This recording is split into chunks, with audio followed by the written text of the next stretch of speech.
Praise the lord.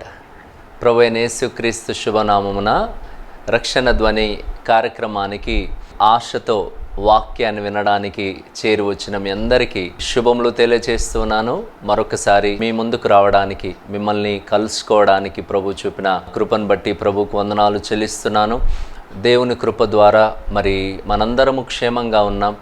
దేవుడిచ్చినటువంటి రక్షణ భాగ్యాన్ని పొందుకొని, దేవుడు చేసిన ఆ గొప్ప శిల్వ త్యాగాన్ని అందుకొని, ఈ విధంగా రక్షణ భాగ్యాన్ని అనుభవిస్తూ సంతోషిస్తూ దేవుని కొరకు బ్రతకడానికి ప్రభు చూపిన కృపను బట్టి ప్రభుకు వందనాలు చెల్లిస్తున్నాను. మరి ఈ గుడ్ ఫ్రైడే మాసంలో యేసుక్రీస్తు చేసిన త్యాగాన్ని మనందరము కూడా మన సంఘాలలో, మన గృహాలలో ధ్యానించుటకు, తలంచుటకు, యేసుక్రీస్తు పలికిన ఆ పలుకులు 7 మాటలు ధ్యానించుటకు కూడా దేవుడు చూపిన కృపను బట్టి దేవునికి వందనాలు చెల్లిస్తున్నాను. మరి మీ జీవితంలో, మనందరి జీవితంలో ఆ రక్షణ అనుభవాన్ని పొందుకోవాలి, అనుభవించాలి. తద్వారా దేవుడిచ్చేటటువంటి ఆ మోక్ష రాజ్యాన్ని సంపాదించుకోవాలన్నదే దేవుని యొక్క ఉద్దేశం. కాబట్టి దేవుడు మరొక్కసారి ఇచ్చిన ఈ యొక్క అవకాశాన్ని బట్టి దేవునికి నా హృదయపూర్వక వందనాలు చెల్లిస్తున్నాను. దేవుని వాక్యాన్ని ధ్యానం చేసుకుందాం. యేసుక్రీస్తు శిలువ పైన పలికిన 6వ మాటను ఈరోజు మన ధ్యాన అంశముగా ధ్యానం చేసుకుందాం. యోహాను సువార్త 19వ అధ్యాయం 30వ వచనంలో వ్రాయబడినటువంటి యేసుక్రీస్తు పలికిన 6వ మాటను మనం చూస్తాం. ఒకసారి చదువుదాం. యేసు ఆ చిరక పుచ్చుకొని సమాప్తమైనదని చెప్పి తల వంచి ఆత్మను అప్పగించెను. యేసుక్రీస్తు మరి ఆ బాధలో కూడా, ఆ శ్రమలలో కూడా ఆదరించే వారిని ఆదరిస్తూ, క్షమించే వారిని క్షమిస్తూ, అంతేకాకుండా ఆ చివరి వరకు కూడా ఆ శ్రమనంతా ఓర్చుకుంటూ, సహిస్తూ మరి పలికినటువంటి పలుకులలో ఇదొక మాట ఏంటంటే సమాప్తమైనది. సమాప్తమైనది అంటే ఇది ఇంతకీ ఎప్పుడు ఆరంభించబడింది? ఒక విషయము ఆరంభించబడితేనే కదా సమాప్తమైంది అని అంటాం. ఇది ఎప్పుడు ఆరంభించబడింది? ఎవరి ద్వారా ఆరంభించబడింది? ఎందుకు ఆరంభించబడింది?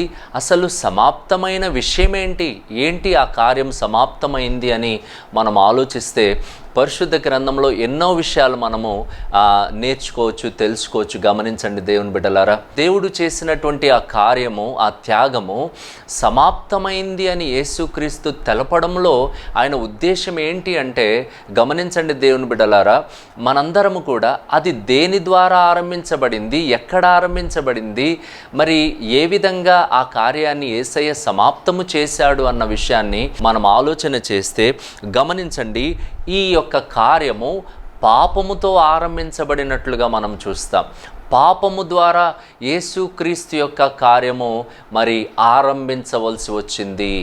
ఒక్కసారి ఆదికాండము 2వ అధ్యాయం 17వ వచనంలో గనుక మనం చూస్తే, ఆదికాండము 2వ అధ్యాయము 17వ వచనం, అయితే మంచి చెడ్డల తెలివినిచ్చు వృక్ష ఫలములను తినకూడదు, నీవు వాటిని తిను దినమున నిశ్చయముగా చచ్చెదవని నరునికి ఆజ్ఞాపించెను. ఈ కార్యము అప్పుడే ఆరంభించబడింది కాదు, అప్పుడే సమాప్తమైంది కాదు. ఎప్పుడు ఆరంభించబడింది అంటే పాపముతో ఆరంభించబడింది. పాపము ఎందుకు వచ్చింది? దేవుడు చెప్పాడు. మనం గత వారంలో కూడా మనం నేర్చుకున్నాం. ఏదేను తోటలో దేవుడు 3 రకములైనటువంటి ఫలవృక్షములు మరి దేవుడు పెట్టినట్లుగా చూస్తాం కదా. ఆహారమునకు తగినటువంటి వృక్షఫలం, అంతేకాకుండా జీవవృక్ష ఫలం, 3వదిగా మంచి చెడుల తెలివినిచ్చే వృక్షఫలం. ప్రభు చెప్పాడు, ఆ మంచి చెడుల తెలివినిచ్చే వృక్షఫలములు మీరు తినకూడదు, తినుదినమున నిశ్చయంగా చచ్చెదరు అన్నాడు. కానీ మనకు తెలుసు, దేవుడు ఏదైతే వద్దని చెప్పాడో దానినే తిన్నారు. దాని ద్వారా మరణము వచ్చింది. మరణము అనేది సంప్రాప్తమైంది. గమనించండి దేవుని బిడ్డలారా, ఆ మరణమే యేసుక్రీస్తు మరణానికి కారణమైంది. మనుషుడు చేసిన పాపం, మనుషులు మరణము చెందవలసింది, అనగా శరీర మరణమును గురించి కాదు, కానీ అది నిత్య మరణం, నరకం. గమనించండి దేవుని బిడ్డలారా కదా, మనుష్యుడు మరణము చెందాలి, మనుష్యుడు శిక్షను అనుభవించాలి. కానీ ఆ శిక్ష ఎవరి మీద పడింది? ఇప్పుడు యేసుక్రీస్తు మీద పడింది. యేసుక్రీస్తు మరణము చెందవలసి వచ్చింది. గమనించండి దేవుని బిడ్డలారా, సమాప్తమైంది అని అంటే దాని యొక్క అర్థం ఏంటి అంటే అది పాపముతో ఆరంభించబడింది. ఎక్కడ ఆరంభించబడింది అంటే ఆదికాండములో ఏదేను తోటలో ఆరంభించబడింది అది.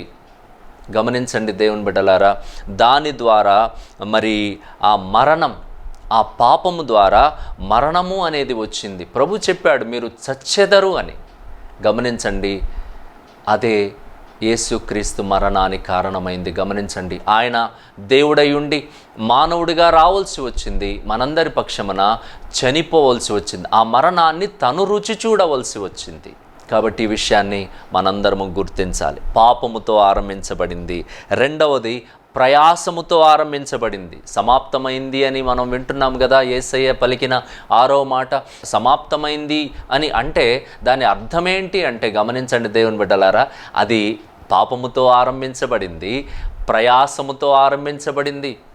పాపము ద్వారా ప్రయాసం వచ్చింది. మనందరికీ తెలుసు కదా, ఆదికాండం 3వ అధ్యాయం 17వ వచనంలో ఆయన అంటాడు, ఆయన ఆదాముతో నీవు నీ భార్య మాట విని తినవద్దని నేను నీకు ఆజ్ఞాపించిన వృక్ష ఫలములు తింటివి గనుక నీ నిమిత్తము నేల శపించబడి ఉన్నది.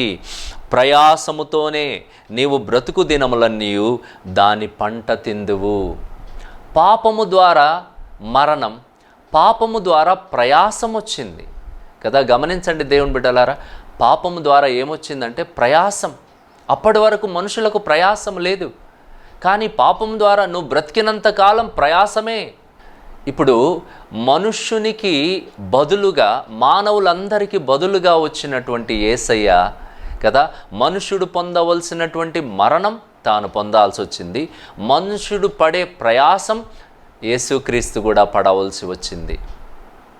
అందుకోసమే యేసుక్రీస్తు మరి ఆయన ఈ లోకంలో ఉన్నప్పుడు అంటాడు, మత్తయి సువార్త 11వ అధ్యాయం 28వ వచనంలో, ప్రయాసపడి భారం మోసుకొనుచున్న సమస్త జనులారా నా యొద్దకు రండి, నేను మీకు విశ్రాంతి కలగజేతును. యేసుక్రీస్తు పలికిన మాటలు ఎంత అర్థముందో ఆలోచిస్తే నిజంగా ఎన్నో విషయాలు మనం నేర్చుకోవచ్చు. సమాప్తమైంది అంటే అది ఎక్కడ ఆరంభించబడింది అంటే పాపముతో ఆరంభించబడింది కదా, ప్రయాసముతో ఆరంభించబడింది. ప్రయాసం మనుషులు కదా, గమనించండి, చేసుకున్న పాపాన్ని బట్టి ప్రయాసపడవలసి వచ్చింది. దాని ద్వారా యేసుక్రీస్తు మనుష్యునికి బదులుగా, మానవునికి బదులుగా ఆయన ఆ శిక్షను తన మీద వేసుకున్నాడు కాబట్టి తను కూడా ప్రయాసపడాల్సి వచ్చింది. ఎంత వేదన పడ్డాడు, ఎంత ప్రయాసపడ్డాడు, సిలువను మోయడానికి ఎంత ఆయన వేదన చెందాడు. గమనించండి దేవుని బిడ్డలారా, శరీరం అంతా కూడా మరి భయంకరమైనటువంటి గాయముల చేత, రక్తస్రావము చేత, ఆ నొప్పి చేత, ఆకలి చేత, దాహము చేత ఎంత ఇబ్బంది పడుతూ ప్రయాసం. ఎందుకంటే గమనించండి, తాను పొందబోయే మరణము తనకు తెలుసు, తాను పొందబోయే శిక్ష తనకు తెలుసు కదా, ఆ నొప్పి, ఆ వేదన తనకు తెలుసు. ఇవన్నీ తెలిసిన తర్వాత ఒక మనిషి కదా మానసికంగా ఎంత కృంగిపోతాడు, ఎంత వేదన చెందుతాడు. ఒక వ్యక్తి, ఆ వ్యక్తి యొక్క మరణ వార్త ఆ వ్యక్తి వింటే గమనించండి, తట్టుకోగలుగుతాడా? ఒకవేళ డాక్టర్ నీవు చనిపోతావు, ఇంకొక 10 నిమిషాలు నువ్వు చనిపోతావు అంటే ఆ మనిషి తట్టుకునే శక్తి ఉంటుందా? గమనించండి, యేసుక్రీస్తుకు తాను పొందబోయే శిక్ష అంతా తనకు తెలుసు. తెలిసి ఆయన రాత్రంతా కూడా గెత్సెమనే తోటలో రాత్రంతా వేదనతో, ప్రయాసముతో కదా, తన చెమట రక్తపు బిందువుల వలె మారేటంతగా కదా, గమనించండి, అంత వేదన పడ్డాడు ఆయన, అంత ప్రయాసపడ్డాడు. ఎక్కడి నుండి వచ్చింది ఇది? ఈ ప్రయాసం ఎక్కడి నుండి వచ్చింది? ఈ మరణం ఎక్కడి నుండి వచ్చింది? గమనించండి, పాపముతో వచ్చింది. పాపముతో ఆరంభించబడింది, అంతేకాదు ప్రయాసముతో ఆరంభించబడింది. సరే, దేవుడు ఊరుకున్నాడా? వదిలేశాడా? మనుషులు పాపంలో ఉన్నారు కదా, ప్రయాసంలో ఉన్నారు, పోనీలే అని వదిలేయలేదు యేసుక్రీస్తు దేవాతి దేవుడు. కానీ వారి కొరకు ఒక ప్రణాళిక వేశాడు. ప్రణాళికతో ఆరంభించబడింది కదా పాపము, ప్రయాసము. అంతేకాకుండా దేవుని ప్రణాళిక కూడా వెంటనే ఆరంభించాల్సి వచ్చింది కదా. దేవుడు ఎప్పుడు కూడా తప్పు చేసిన వారిని వదిలిపెట్టలేదు. పాపంలో ఉన్న వారిని పోనీలే మీ కర్మ, మీరు చావండి అని దేవుడు ఎప్పుడు కూడా ఆలోచన చేయలేదు. కానీ మనుష్యుని కొరకు ఒక మంచి ప్రణాళిక వేశాడు. గమనించండి, ఆ ప్రణాళికనే దేవాతి దేవుడు మానవుడిగా ఈ లోకానికి రావడం, శరీరధారిగా ఈ లోకానికి రావడం. ఎందుకంటే పాపము ఎంత భయంకరమైంది అంటే పాపానికి ప్రాయశ్చిత్తము రక్తము చిందించాలి. రక్త ప్రోక్షణ లేకుండా పాప క్షమాపణ లేదు అని మరి ఎబ్రీలకు రాసిన పత్రిక 9వ అధ్యాయం 22వ వచనంలో మాట చూస్తాం. రక్తము చిందించబడాలి, అంత భయంకరమైంది పాపం. పాపానికి జీతమేమో మరణం. రోమీలకు రాసిన పత్రిక 6వ అధ్యాయం 23వ వచనంలో మాట చూస్తాం. పాపము ద్వారా మరణం, పాపానికి ప్రాయశ్చిత్తమేమో రక్తము. రక్తము చిందించాలంటే దేవుడు శరీరధారిగా రావాలి. ఎందుకంటే శరీరానికే కదా రక్తం ఉండేది. యేసుక్రీస్తు శరీరధారిగా ఈ లోకానికి వచ్చి కదా సైతానును ఓడించి దేవుని బిడ్డలకు విజయమునివ్వడమే ఆయన యొక్క ప్రణాళికలో ఉన్నటువంటి గొప్ప పరమార్థం. అది మరి ఆదికాండంలోనే ఆ మొదటి సువార్తను మనం చూస్తాం. ఒకసారి ఆదికాండం 3వ అధ్యాయం 15వ వచనంలో గనుక మనము చదివితే, మరియు నీకును స్త్రీకిని నీ సంతానమునకు ఆమె సంతానమునకును వైరము కలగజేసేదను, అది నిన్ను తల మీద కొట్టును, నీవు దానిని మడిమ మీద కొట్టుదు అని చెప్పాను. నీవు కదా గమనించండి, అది నిన్ను తల మీద కొట్టును, నీవు దానిని మడిమ మీద కొట్టుదు అని. స్త్రీ సంతానానికి నీ సంతానానికి వైరము. స్త్రీ సంతానము అంటే ఎవరు? పరిశుద్ధ గ్రంథంలో స్త్రీ సంతానము కన్యక అయిన మరియ గర్భమున పుట్టినటువంటి స్త్రీ సంతానమైన వ్యక్తి ఎవరు అంటే యేసుక్రీస్తుల వారు. నీ సంతానానికి ఆమె సంతానానికి వైరము కలుగును, అది నిన్ను తల మీద కొట్టును. కింద ఫుట్ నోట్లో రాయబడి ఉంటుంది అతడు అనే మాట. అతడు నిన్ను తల మీద అనగా సైతానుని యొక్క తలను యేసుక్రీస్తుల వారు చితక కొట్టాడు, అనగా మరి ఓడించాడు. సైతానును ఓడించాడు, మరణాన్ని ఓడించాడు, జయించాడు. గమనించండి దేవుని బిడ్డలారా, ఆ విధంగా ఇక్కడ ఆ మొట్టమొదటి సువార్త కదా, ఇది మొదటి సువార్త అంటారు 3వ అధ్యాయము 15వ వచనం ఆదికాండంలో. ఇది దేవుని ప్రణాళిక. గమనించండి, సమాప్తమైనది అని మనం చదువుతున్నాం కదా. యేసుక్రీస్తు పలికిన 6వ మాట సమాప్తమైంది అని చదివాము. సమాప్తమైంది అంటే అది ఎక్కడ ఆరంభించబడింది? ఒక పని ముగించబడింది అంటే ఎక్కడో ఆరంభించబడి ఉంటుంది కదా. ఎక్కడ ఆరంభించబడింది? పాపముతో ఆరంభించబడింది. పాపము ద్వారా వచ్చినటువంటి ప్రయాసముతో ఆరంభించబడింది. అంతేకాదు, దానికి దేవుడు వేసిన ప్రణాళికతో ఆరంభించబడింది. ప్రణాళిక స్టార్ట్ అయింది. దేవుడు మానవుడిగా కదా కాలము సంపూర్ణమైనప్పుడు ఆయన ఈ లోకానికి నరావతారిగా మరి రావడం జరిగింది. ఆయన చేయవలసినటువంటి త్యాగము చేయడం కూడా జరిగింది. గమనించండి దేవుని బిడ్డలారా, ఇది దేవుని యొక్క ప్రణాళిక. దేవుని యొక్క ప్రణాళిక అదే. అందుకోసమే యోహాను సువార్త 10వ అధ్యాయము 10వ వచనంలో అంటాడు.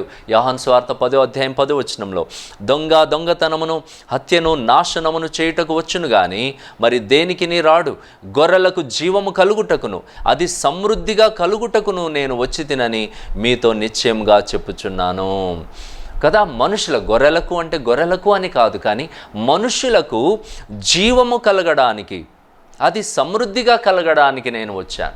మనుషునికి జీవము అనగా నిత్య జీవమును ఇవ్వడానికి నేను వచ్చాను అన్నాడు ప్రభు. గమనించండి దేవుని బిడ్డలారా, ఇది దేవుని ప్రణాళికతో ఆరంభించబడింది. అంతేకాదు, లూకాసు సువార్త 19వ అధ్యాయం 10వ వచనంలో అంటాడు కదా, మనందరికీ తెలిసిన వాక్య భాగం, నశించిన దానిని వెదకి రక్షించుటకు మనుష్య కుమారుడు వచ్చాడు. గమనించండి, ఇది దేవుని ప్రణాళిక. సమాప్తమైంది అని మనం చదువుతున్నాము. ఏంటి సమాప్తమైంది అంటే అది ఎప్పుడు ఆరంభించబడింది అంటే పాపముతో ఆరంభించబడింది అని మనం చూసాము. ప్రయాసముతో ఆరంభించబడింది అని మనం చూస్తున్నాము.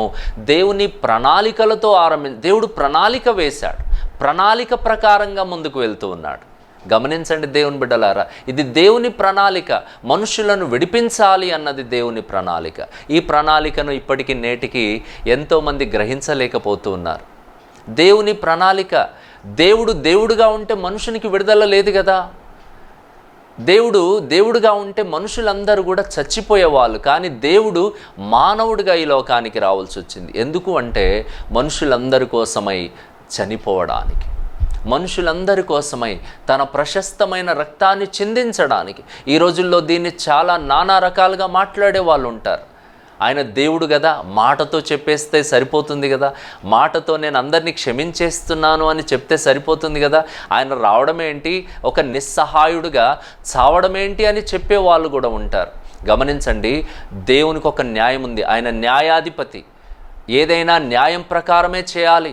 దేవునికి శక్తి ఉందని, శక్తితో అధికారముతో ఏదైనా చేయొచ్చు అని ఆ విధంగా చేసేవాడు కాదు కదా దేవుడు న్యాయవంతుడు, న్యాయం ప్రకారమే చేయాలి. ఏంటి న్యాయం కదా, పాపానికి రక్తము చిందించడం, రక్త ప్రోక్షణ జరగాలి. గమనించండి, మేకల యొక్కయు గొర్రెల యొక్కయు కదా, ఎడ్ల యొక్కయు రక్తము చేత పాపము పరిహరించబడడం అసాధ్యము అని హెబ్రీలకు రాసిన పత్రికలో మనం ఆ మాట చూస్తాం. ప్రశస్తమైన దేవుని రక్తం, ఎందుకంటే లోకంలో మనుషుల రక్తం అంతా కూడా, మనుషులందరం కూడా పాపులమే, ఏ భేదం లేదు, అందరూ పాపం చేసి దేవుడు అనుగ్రహించే మహిమను పొందలేకపోతున్నారని మరి రోమిలకు రాసిన పత్రిక 3వ అధ్యాయం 23వ వచనంలో చూస్తాం. దేవుని బిడ్డలారా, దయచేసి గమనించండి, అందుకోసమే మనుషులందరినీ విడిపించడానికి దేవుడు మానవుడిగా ఈ లోకానికి వచ్చాడు. అదే ప్రణాళిక, ఆయన రక్తాన్ని చిందించడమే ప్రణాళిక, ఆయన మన కోసం త్యాగం చేయడమే ప్రణాళిక కదా, ప్రణాళికతో ఆరంభించబడింది. అంతేకాదు, మరొక విషయాన్ని కూడా నేను మీకు గుర్తు చేయాలి కదా. మనము ఇప్పటివరకు 3 విషయాలు చూసాం. పాపముతో ఆరంభమైంది, ప్రయాసముతో ఆరంభమైంది, ప్రణాళికలతో ఆరంభమైంది, అంతేకాదు ప్రవచనాలతో కొనసాగుతుంది. ప్రవచనాలతో కొనసాగింది. ప్రవచనాలు గమనించండి, యేసుక్రీస్తు ఏది చేసినా కూడా ప్రవచనం ప్రకారం, అనగా ఒక జరగబోయే విషయాన్ని ముందుగా చెప్పడం ప్రవచనము అంటారు. యేసుక్రీస్తును గూర్చినటువంటి ప్రవచనాలు పరిశుద్ధ గ్రంథంలో పాత నిబంధనలో ఎప్పుడో రాసి పెట్టాడు దేవాతి దేవుడు కదా. తన భక్తుల ద్వారా, తన భక్తులను, ప్రవక్తలను వాడుకోవడం ద్వారా మరి ఆ ప్రవచనాలను పరిశుద్ధ గ్రంథంలో లిఖించడం జరిగింది దేవాతి దేవుడు కదా. ప్రతిది కూడా ప్రవచనమే. యేసుక్రీస్తు జన్మ విషయం కానీ, యేసుక్రీస్తు యొక్క జన్మ స్థలము విషయంలో కానీ, యేసుక్రీస్తు యొక్క మరణము విషయం కానీ, ప్రతిది కూడా ప్రణాళిక, ఒక ప్రవచనమే. ప్రతిది ప్రవచన ప్రకారంగా మరి జరిగింది. గమనించండి దేవుని బిడ్డలారా, యెషయా భక్తుడు ఇంచుమించు 700 సంవత్సరాల క్రితమే 53వ అధ్యాయంలో ప్రవచించాడు. యేసుక్రీస్తును గూర్చి, రక్షకుని గూర్చి, లోక పాపములను మోసేటటువంటి ఆ వ్యక్తిని గూర్చి, ప్రజలందరి కోసం చావనై ఉన్నటువంటి ఆ వ్యక్తిని గూర్చి, రానై ఉన్నటువంటి మెస్సయాను గూర్చి కదా. గమనించండి, యెషయా ఎప్పుడో మాట్లాడాడు. ఒక్కసారి యెషయా గ్రంథం చూద్దాం, 53వ అధ్యాయం 4వ వచనం. యెషయా గ్రంథం 53వ అధ్యాయం 4వ వచనం. నిశ్చయముగా అతడు మన రోగములను భరించెను, మన వ్యసనములను వహించెను, అయినను మొత్తబడిన వానిగాను, దేవుని వలన బాధింపబడిన వానిగాను, శ్రమ నొందిన వానిగాను మనమతన్ని ఎంచితిమి. నిశ్చయముగా అతడు మన రోగములను భరించెను, మన వ్యసనములను వహించెను కదా. మొత్తబడిన వానిగా, దేవుని వలన బాధింపబడిన వానిగా, శ్రమ నొందిన వానిగా మనమతన్ని ఎంచితిమి. అంటే గమనించండి, ఇది ఎవరిని గురించి వ్రాయబడింది? ఎవరు వ్యసనములను భరించిన వాడు? గమనించండి దేవుని బిడ్డలారా కదా. ఎవరు మరి సహించిన వారు, ఎవరు మొత్తబడిన వారు, బాధింపబడిన వారు ఎవరున్నారు? ఎవరిని గూర్చి వ్రాయబడింది అంటే గమనించండి, యేసును గూర్చి, యేసుక్రీస్తును గూర్చి వ్రాయబడిన ప్రవచనం ఇది. అదంతా కూడా యేసుక్రీస్తులో నెరవేరింది దేవుని బిడ్డలారా. ఆయన మొత్తబడ్డాడు, బాధింపబడ్డాడు, తలకు ముళ్ళ కిరీటం పెట్టి బాధించారు, తన వీపునంతటిని నాగటి చాళ్ళ వలె చీలుస్తూ బాధించారు కదా. కనీసము దాహమునకు నీళ్ళివ్వడానికి కూడా మనుషులు ఇష్టపడలేదు. గమనించండి దేవుని బిడ్డలారా, యేసుక్రీస్తు త్యాగము ఎంత గొప్ప త్యాగము అంటే ఇదంతా కూడా ప్రవచనాల ప్రకారంగా జరిగింది. ప్రవచనము నెరవేరున్నట్లు. అందుకోసమే యేసుక్రీస్తు ఆయన ఏది చేసినా, ఏ కార్యము చేసినా, ఏ మాట మాట్లాడినా లేఖనముల ప్రకారము అని ఆయన పలకడం మనం చూస్తూ ఉంటాం. లేఖనముల ప్రకారం నేను దప్పిగొనుచున్నాను, లేఖనముల ప్రకారం, ప్రతిది కూడా లేఖనముల ప్రకారం అనగా గమనించండి, యేసుక్రీస్తును గూర్చినటువంటి ప్రతిది కూడా ప్రవచనాలతో కొనసాగింది. కదా. మనం ఏం నేర్చుకుంటున్నాం? సమాప్తమైంది అంటే ఏం సమాప్తమైంది, ఎక్కడ ఇది ఆరంభించబడింది అన్న విషయాన్ని మనం చూసాం. పాపముతో ఆరంభించబడింది, ప్రయాసముతో ఆరంభించబడింది, ప్రణాళికలతో ఆరంభించబడింది. అంతేకాదు ప్రవచనాలతో కొనసాగుతుంది. ప్రవచనం అంతెందుకు, యోహాను బాప్తిస్మం ఇచ్చే యోహాను అనేకులకు బాప్తిస్మములు ఇస్తూ ఉంటుండగా యేసుక్రీస్తు తన యొద్దకు రావడాన్ని తాను చూశాడు. తన యొద్దకు రావడాన్ని చూసిన బాప్తిస్మమిచ్చే యోహాను యేసును చూసి ఏమన్నాడో తెలుసా? ఒకసారి చూద్దాం. యోహాను సువార్త 1వ అధ్యాయం 29వ వచనం. యోహాను సువార్త 1వ అధ్యాయము 29వ వచనం. మరునాడు యోహాను యేసు తన యొద్దకు రాగా చూచి, ఇదిగో లోక పాపమును మోసుకొని పోవు దేవుని గొర్రెపిల్ల. అప్పటికే చెప్తున్నాడు. అప్పటికి యేసుక్రీస్తు ఇంకా తన పరిచర్యను ఆరంభించలేదు. తన శ్రమ, తన కష్టము, తన బాధ ఇంకా ఆరంభించబడలేదు. కానీ అప్పటికే అంటున్నాడు బాప్తిస్మమిచ్చే యోహాను ఏంటో తెలుసా? ఇదిగో లోక పాపములను మోసుకొని పోవు దేవుని గొర్రెపిల్ల. గమనించండి దేవుని బిడ్డలారా, యేసుక్రీస్తును గూర్చి ప్రతీది కూడా ప్రవచనము చెప్పబడింది. ప్రాఫెసీ, ప్రవచనం అనగా ముందుగానే చెప్పబడింది, జరగకముందే చెప్పబడింది. ఎవరైనా గ్రహించారా ఈ విషయాన్ని? నేటికి ఎవరైనా గ్రహిస్తున్నారా ఈ విషయాన్ని? లోకము యేసుక్రీస్తుని గూర్చి గ్రహిస్తున్నారా?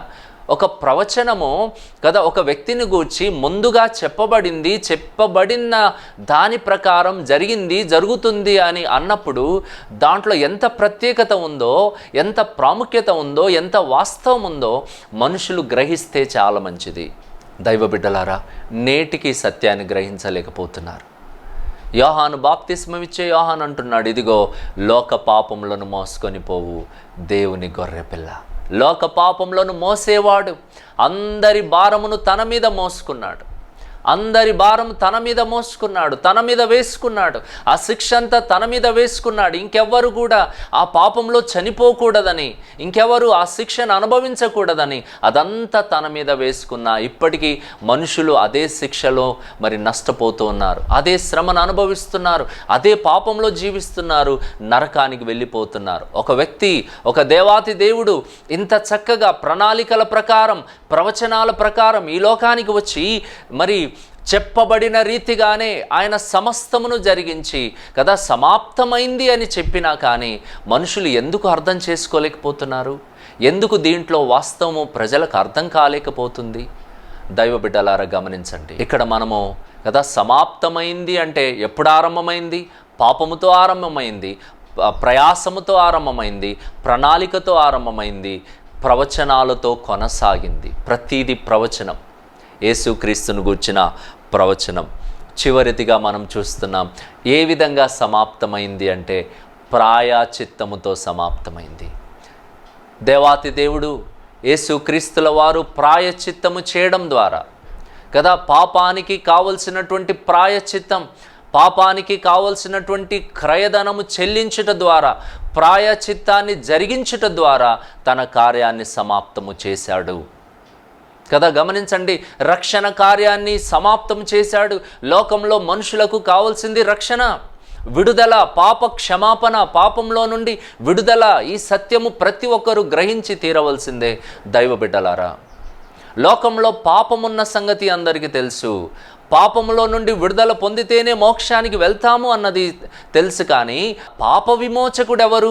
పాపుల కోసమై వచ్చిన వాడెవరు కదా? పాపుల కోసమై చనిపోయిన వ్యక్తి ఎవరు అని కనీసం పరిశుద్ధ గ్రంథాన్ని నమ్మకపోయినా చరిత్రను చూసైనా తెలుసుకోవచ్చు కదా. చరిత్రలో ఇది వాస్తవమా కాదా? యేసుక్రీస్తుల వారు అన్నవాడు నిజమైన వ్యక్తేనా, చరిత్రలో ఉన్న వ్యక్తేనా అని తెలుసుకోగలిగితే ఎన్నో సత్యాలు నీకు అర్థమవుతాయి కదా దైవ బిడ్డలారా. గమనించండి, ఆయన ప్రాయశ్చిత్తము చేశాడు కదా, ప్రాయశ్చిత్తము చేసి సమాప్తమైంది అన్నాడు. గమనించండి దేవుని బిడ్డలారా, సమాప్తము చేసి ఆయన చనిపోయాడు కదా. చిందించాల్సిన రక్తమంతా చిందించాడు. ఎందుకంటే రక్తము చిందించబడాలి, రక్త ప్రోక్షణ జరగాలి. తన శరీరంలో ఒక్క చుక్క కూడా మిగలకుండా గమనించండి తన రక్తమంతా చిందించాడు. అప్పటి వరకు కూడా శ్రమనంతా భరిస్తూ ఉన్నాడు, బాధను భరిస్తూ ఉన్నాడు. గమనించండి, అన్ని గాయాల పాలైన వాడు కదా, ఒళ్ళంతా గాయములు, రక్తస్రావము, రక్తము కారుతూ ఉంటుండగా కదా తన ప్రాణాన్ని బిగపట్టుకొని, ఎందుకంటే కదా ఈ రోజుల్లో మామూలుగా చిన్న యాక్సిడెంట్ అయ్యి కొంత రక్తం పోతే చనిపోయే వాళ్ళు ఉంటారు, చనిపోకపోయినా స్పృహ కోల్పోయే వాళ్ళు ఉంటారు కదా. గమనించండి, దైవ మానవుడిగా ఉన్నాడు యేసుక్రీస్తుల వారు కాబట్టి ప్రాణాన్ని వదలకుండా చేయవలసిన కార్యం సంపూర్తి చేసే వరకు కూడా, రక్తము కారుతూ ఉన్న శరీరంలో శక్తి లేకపోయినా, శరీరంలో మరి ఆకలి తీరకపోయినా, దాహము తీరకపోయినా, మానసిక వేదన, ఒక 33 సంవత్సరాల యవనస్తుని బజార్లో నిలబెట్టి కదా, బహిరంగంగా నిలబెట్టి హేళన చేస్తూ కదా. గమనించండి, మనల్ని చూసి ప్రక్కన ఉమ్మితేనే మనకు చాలా కోపం వచ్చేస్తుంది, కానీ యేసుక్రీస్తు ముఖం మీద ఉమ్మారు. కారణము లేకుండా అకారణముగా తనను మరి శిక్షకు గురి చేస్తూ ఉన్నారు. అయినప్పటికీ ఆ బాధనంతా భరిస్తూ, ఆ నొప్పినంతా భరిస్తూ, గమనించండి, శక్తి లేదు, ఆ భారమైన సిలువను మోయాలి, మోస్తూ కల్వరికి వెళ్ళాలి. అయినా అదంతా కూడా కదా ఆయన చేస్తూ, ఆ ఓపిక, ఆ సహనం, దాని ద్వారా ఆ రక్షణ కార్యాన్ని పూర్తి చేసి అప్పుడు అన్నాడు, సమాప్తమైనది. నేను ఆరంభించిన, లేకపోతే ఈ రక్షణ కార్యాన్ని మరి ఎక్కడైతే ఆరంభించబడిందో ఆ రక్షణ కార్యం, ఆ ప్రాయశ్చిత్తం అనేది సమాప్తమైంది అని యేసుక్రీస్తుల వారు ఆ మాట చెప్పి తన ఆత్మను అప్పగించాడట. సరే, చిన్న మాట చెప్పేసి నేను ముగించేస్తాను. గమనించండి, యేసుక్రీస్తుల వారు అన్నాడు, రక్షణ కార్యం సమాప్తమైంది, నేను చేయాల్సింది సమాప్తమైంది అని తాను చెప్పాడు. మరి ఈరోజు ఇదే మాట, అవును, యేసుక్రీస్తుల వారు చేసిన ఆ యొక్క రక్షణ కార్యం సమాప్తమైంది, నా జీవితంలో కూడా ఆ రక్షణ కార్యము సమాప్తమైంది. ఆ రక్షణ నేను అనుభవించాను, నా పట్ల కూడా అది సమాప్తమైంది అని నువ్వు చెప్పగలవా? యేసుక్రీస్తు చెప్పడము ద్వారా నీకు ప్రయోజనం కాదు, కానీ నీవు ఆ మాట చెప్పగలిగితే, నా జీవితంలో కూడా రక్షణను పొందుకున్నాను, అది సమాప్తమైంది, నా పిల్లల పట్ల, నా కుటుంబం పట్ల సమాప్తమైంది అని నువ్వు చెప్పగలిగితే నీ జీవితానికి చాలా మేలు కలుగుతుంది. ఆలోచిస్తావా? ఈరోజు ఆ రక్షణను స్వీకరిస్తావా? యేసుక్రీస్తు ఆ రక్తము చేత నీ పాప జీవితాన్ని కడుక్కొని దైవబిడ్డగా మారి దేవుడు పిలిచినప్పుడు దేవుని రాజ్యానికి వారసుడు అవుతావా? ఆ విధంగా సిద్ధపడండి, దాని కొరకు ఆశించండి. అటువంటి కృప వాక్యాన్ని వింటున్నటువంటి మీ అందరికీ దేవుడు ప్రసాదించునుగాక, ప్రభు ఈ మాటలు దీవించునుగాక. చిన్న ప్రార్థన చేస్తాను, దయచేసి తల వంచి కళ్ళు మూసుకోండి. మా ప్రియ పరలోకపు తండ్రి, వాక్యాన్ని విన్నటువంటి మా ప్రియ సహోదరి సహోదరులను మీరు జ్ఞాపకం చేసుకోండి దేవా. అవును, మీరు రక్షణ కార్యాన్ని సంపూర్తి చేశారు. మా జీవితంలో ఆ రక్షణ కార్యం, ఆ రక్షణ అనుభవం మరి కలిగిందా, అది సమాప్తమైందా అన్న ప్రశ్నతో నీ బిడ్డలు తండ్రి రక్షణను పొందుకొని, రక్షణను స్వీకరించి నీ బిడ్డలుగా జీవిస్తూ మీరు పిలిచినప్పుడు నీ రాజ్యంలో చేరే కృప నీ బిడ్డలకు దయచేయమని ప్రార్థిస్తూ, వాక్యం విన్న ప్రతి ఒక్కరిని దీవించండి. బలహీనులుగా ఉంటే బలపరచండి, నిరాశతో ఉంటే ధైర్యపరచమని, ఆర్థిక ఇబ్బందులతో ఉంటే వారి అవసరతలు తీర్చమని ప్రార్థిస్తూ, మరొక్కసారి ఈ కార్యక్రమంలో పాల్పొందిన బిడ్డలందరినీ మీ చేతులకు సమర్పిస్తూ, మా రక్షకుడైన యేసుక్రీస్తు నామములో వేడుకొని ప్రార్థిస్తున్నాము తండ్రి. ఆమేన్, ఆమేన్. దేవుడు మీ అందరిని దీవించి ఆశీర్వదించునుగాక. ఆమేన్. మీరు విన్న ఈ సందేశం ద్వారా మీరు పొందిన ఆత్మీయ అనుభూతిని మరియు మీ ప్రార్థన అవసరతలను మాతో పంచుకోగలరు. మరిన్ని వివరాలకు మీరు సంప్రదించవలసిన మా ఫోన్ నంబర్లు 9177533328, 9963732003. మా చిరునామా independent Baptist church, Narsingi, Medak జిల్లా, తెలంగాణ. మా ఆరాధనా సమయం ప్రతి ఆదివారం ఉదయం 9 గంటలకు. మా బైబిల్ కాలేజ్ వివరాలు: సిలోహ్ Baptist Bible college and seminary, Toopran. మా బైబిల్ కాలేజ్ గురించి మరిన్ని వివరములు తెలుసుకొనుటకు మమ్మల్ని సంప్రదించగలరు.